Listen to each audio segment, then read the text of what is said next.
plus vous révélez votre douleur, plus les gens peuvent vouloir faire du mal, vous blesser, bien que cela n'arrive pas toujours. Il est fréquent que certaines personnes prennent plaisir à vous voir souffrir ou même contribuer à ce que cela se produise ou s'aggrave. Ce comportement de sadisme et d'envie est malheureusement présent chez beaucoup de personnes et peut entraver votre développement personnel en différents domaines de la vie, que ce soit au travail, dans un cercle d'amis ou même dans la famille. En apprenant ainsi à ne pas montrer votre point faible peut finir par devenir votre point fort. Imaginez-vous comme un arbre au milieu d'une tempête, les feuilles s'agiter et les branches se balancer, mais le tronc reste solide, profondément enraciné dans la terre. C'est le portrait de la résilience silencieuse que nous allons enseigner ici. Nous allons parler de la façon dont vous pouvez être encore plus fort si vous montrez que vous n'êtes pas facilement affecté par des facteurs externes, internes, où chaque défi vous permet d'apprendre à être comme l'arbre en agissant comme si rien ne vous dérange. Vous ne niez pas l'orage, mais vous choisissez de ne pas laisser l'orage s'abattre sur vous, la pluie vous tromper et le vent vous frapper. Vous apprendrez à être l'homme de la situation, maître de votre propre destin, ferme, fort et serein dans une mer de chaos. Dans cette vidéo, nous parlerons de 18 principes stoïciens d'Épicure, un grand philosophe renommé dont vous avez probablement déjà entendu parler de lui. En plus, je vous invite à la connaissance de soi où la force ne vient pas du bruit du tonnerre, mais du silence de la lumière qui éclaire le chemin. C'est pourquoi, dans les prochaines minutes, nous nous concentrerons sur le contenu et non sur les distractions quotidiennes. Allons-y. Principe numéro 1, écoute. Principe numéro 1, écouter 2 fois plus que tu ne parles. As-tu déjà pensé à la raison pour laquelle la nature nous a donné 2 oreilles mais une seule bouche? Selon Épicure, il n'y a pas d'erreur ou de coïncidence dans cela, mais plutôt un but clair derrière cette réalité, pas pour tomber amoureux de notre voix autant que nous sommes appelés à tomber amoureux de la voix des autres. C'est en apprenant des autres que nous avançons dans la vie, pas en répétant notre propre discours encore et encore. Donc à partir d'aujourd'hui, commence à prêter plus d'attention à ce que les gens autour de toi disent et moins à ce que tu as soutenu jusqu'à présent. Principe numéro 2. Attends-toi toujours au pire. Une fois que tu auras fini de parler, tu n'auras plus à te soucier de ce que les autres disent. Numéro 2. Toujours s'attendre au pire. L'une des plus grandes causes de l'anxiété et de ses conséquences dévastatrices est de croire que des circonstances défavorables nous attendent dans le futur. Nous craignons que nos enfants abandonnent leurs études, que nous soyons licenciés de notre travail, que notre conjoint nous avoue qu'il a eu une liaison avec quelqu'un d'autre et nous demande le divorce, ou que quelque chose d'autre de mauvais nous arrive comme la faillite. Le problème est que l'on ne peut pas s'attendre à ce qu'un jour on se retrouve dans la même situation que les autres.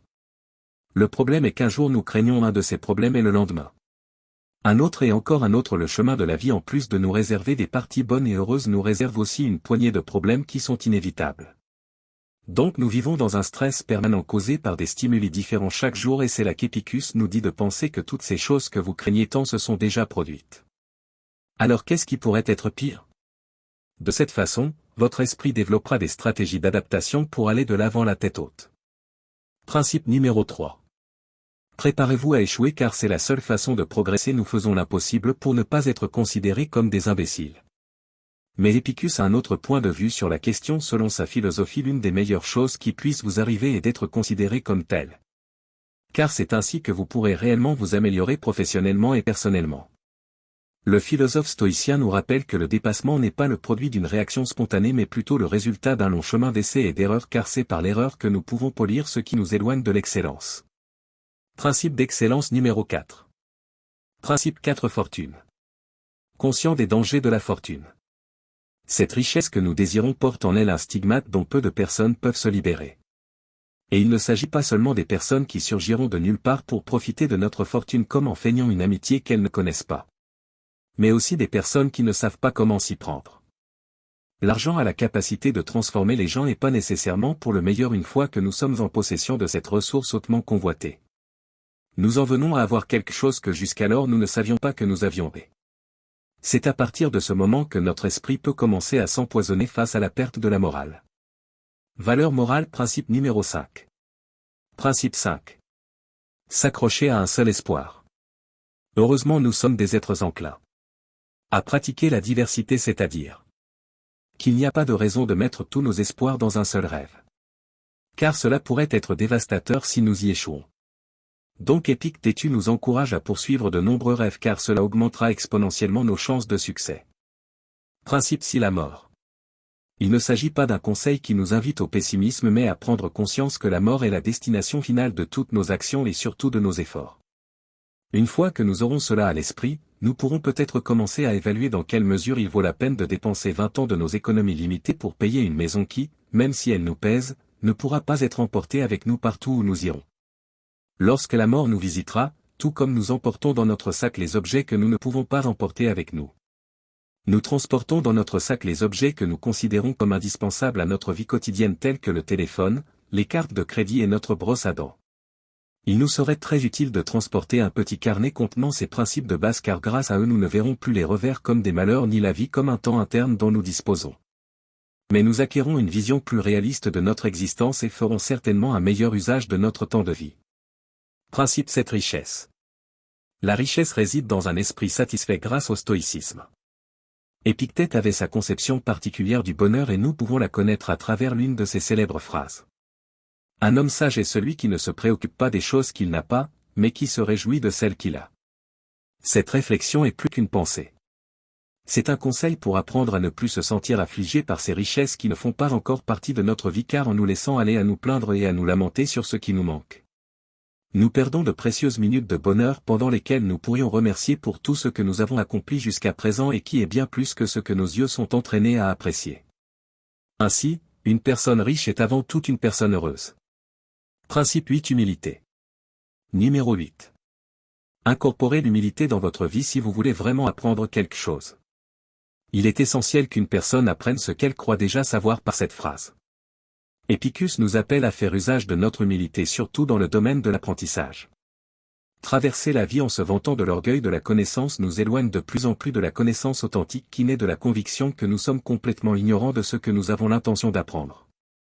De cette façon nous regarderons tout à travers les yeux d'un enfant qui recèle autant de capacité d'émerveillement que de désir d'apprendre. Principe numéro 9 La culpabilité est synonyme de peste. Les gens étroits d'esprit blâment les autres. Les gens ordinaires se blâment eux-mêmes. Mais les sages considèrent toute culpabilité comme une folie. Grâce à cette phrase des thérapeutes Épicus. De nos jours nous avons commencé à aborder la culpabilité comme un sentiment à éradiquer de nos vies. La seule façon de gagner la compétition contre la culpabilité est de refuser de jouer avec elle. Le problème est que cela conduit à un chemin facile. Puisqu'en blâmant les autres ou nous-mêmes nous nous déchargeons complètement de la responsabilité de corriger l'erreur. Par conséquent y recourir est une tentation à laquelle il est difficile d'échapper. Seules les personnes animées par une ferme détermination à vaincre sont capables d'éviter la culpabilité et parviennent malgré tout à assumer la responsabilité de leurs erreurs et de leurs fautes. Principe 10 Faire des alliances. Faire des alliances avec des personnes gagnantes. C'est curieux comment quand quelqu'un éternue à côté de nous, nous nous éloignons immédiatement de mots envahis par la peur qu'il nous infecte. Cependant nous ne sommes pas si prudents pour éviter l'une des contagions les plus mortelles que nous soyons quotidiennement. Épicus nous a laissé un sage conseil à propos de cet entourage de personnes qui nous donnent envie de donner le meilleur de nous-mêmes parce que le comportement des gens influence grandement notre état d'esprit. Il y a des gens qui drainent notre énergie et gâchent notre journée. Tandis que d'autres nous laissent pleins de joie et de vigilance. La vie de l'homme est une question de vie et de mort, et c'est pourquoi l'une des décisions les plus intelligentes est la suivante que nous pouvons prendre est de nous allier avec ceux qui apportent de bonnes vibrations dans notre vie, tout en disant au revoir à ceux qui ont la capacité de nous faire regretter d'être nés. Principe 11 N'oubliez jamais vos réactions. Il faut forger son destin, il ne faut pas prendre nos réactions à la légère car elles sont définitivement ce qui marque notre succès ou notre l'échec et l'Épicure étaient très catégoriques. Il nous a enseigné que nous n'avons pas la possibilité de choisir ce qui arrive mais comment le gérer. Le malheur peut s'abattre sur chacun d'entre nous, mais c'est ce qu'il faut faire. Ce que nous faisons à son arrivée qui marquera la vie de chacun. La différence à partir de ce moment pour certaines personnes. Un divorce signifie entrer dans le monde de la dépression et de la victimisation. Pour Épicus, c'est une médaille d'or pour s'engager sur le chemin de la guérison. La connaissance de soi, rappelez-vous que votre vie n'est pas ce qui vous arrive mais ce que vous en faites. Principe 12 Remplissez toujours votre devoir. Chacun d'entre nous a un rôle à jouer dans la société, dans le monde et le soleil n'a pas besoin de louange ou d'enchantement pour se lever chaque matin, mais il le fait chaque jour et c'est définitif, tout comme chaque partie de la nature fait son travail. Nous devons accomplir nos obligations. Si nous attendons de la satisfaction ou de la louange pour faire notre travail, nous manquons à la fois à l'environnement dans lequel nous et nous-mêmes. Si nous savons ce que notre tâche est que nous sommes conscients que d'autres personnes en dépendent, il est de notre devoir moral de l'exécuter sans attendre qui que ce soit pour nous le rappeler. Principe numéro 13. Ne pas haïr ceux qui vous haïssent. Principe 13. Ne haïssez pas ceux qui vous haïssent. Ignorez simplement. Vous êtes beaucoup plus grand et complètement supérieur à celui qui critique, méprise et discrimine contre vous. Ne gaspillez donc pas vos précieuses. Tant à haïr cette personne comme elle le fait. Ne mérite même pas d'être présente dans votre pensée. Nous sommes encouragés à ne pas craindre les personnes qui vous font du mal, car ce bruit représente une tentative regrettable de vous nuire. Alors ignorez-le et devenez immunisé contre lui. Principe 14. Parier sur la simplicité. Simplicité. Pourquoi vivre dans la frugalité si aujourd'hui nous avons la possibilité de s'entourer de toutes sortes de luxe? La réponse est beaucoup plus simple et plus efficace. Plus simple et plus logique que vous ne le pensez, car la richesse ne s'entretient pas toute seule, mais elle s'entretient. Nécessite un engagement et beaucoup d'énergie au quotidien pour pouvoir la conserver. Système de luxe et de richesse à l'inverse lorsque l'on opte pour un mode de vie simple. Simple, nous cessons d'être entourés par la pression de devoir respecter les échéances des factures, des prêts et des cartes de crédit. Principe 15. Contrôle de votre vie.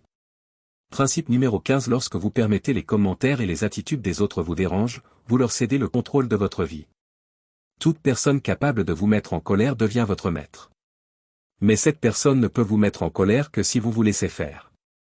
Têtu Épique nous fait comprendre qu'il existe de nombreuses clés en nous et que certaines nous mènent au bonheur tandis que d'autres nous mènent directement à la mort.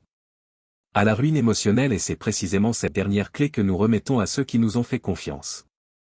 Qui nous mettent en colère. La solution à ce problème est de mettre en place une barrière qui nous empêche d'être affectés par l'attitude des autres, car il est certain que nous ne pouvons pas nous permettre de nous mettre en colère. Chacun est propriétaire de ce qu'il dit et de ce qu'il décide d'écouter. Principe 16. L'amitié est supérieure à la richesse. Au principe numéro 16. L'amitié est au-dessus de la richesse. La vraie richesse est authentique. Amis, car ils seront là pour nous soutenir si un jour notre fortune matérielle venait à s'effondrer. Ce disciple, alors consacrez-vous à cultiver de vraies amitiés et vous serez plus heureux. Vous ferez un investissement à long terme très rentable. Principe 17. Toujours extraire le bénéfice. 17. Tirez toujours profit des choses, quoi qu'il arrive, cela ne dépend que de vous d'en tirer profit ou non. Ce sont les mots d'Épicus comme vous pouvez le voir. Il ne s'agit pas d'avoir la possibilité de tirer le meilleur parti de l'adversité, mais que c'est notre devoir. Tant qu'il y a de l'intelligence en vous, il y aura de l'intelligence.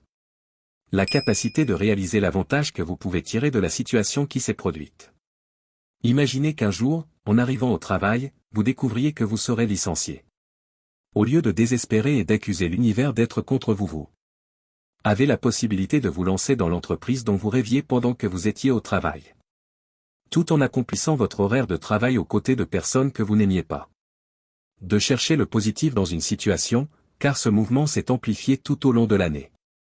Ce mouvement tout au long de votre vie vous mènera certainement plus loin que de vous lamenter sur le principe. Principe 18. Cessez de vous inquiéter de ce qui échappe à votre contrôle. Vous êtes le propriétaire de votre opinion mais pas de votre réputation. Vous avez le désir et le zèle pour la recherche mais vous ne pouvez pas contrôler la quantité d'informations que vous recevez. Mais vous ne pouvez pas contrôler la quantité de biens que vous possédez ou votre succès.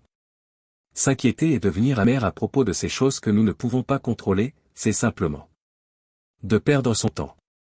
Selon Épicus, nous sommes appelés à cultiver les valeurs qui nous sont chères. À cultiver les valeurs que nous avons la possibilité de changer, mais il est aussi de notre responsabilité de laisser tomber ce qui est trop beau. De laisser aller ce qui est hors de notre contrôle et de laisser le destin s'en charger. En plus d'être incroyablement utiles dans la vie de tous les jours. Les principes stoïques sont des enseignements qui peuvent nous aider à traverser les mauvaises périodes avec intérêt. Et résilience, car il n'y a pas de place dans leur philosophie pour la fantaisie, mais seulement pour l'application de ce que l'on a appris et la poursuite de son chemin.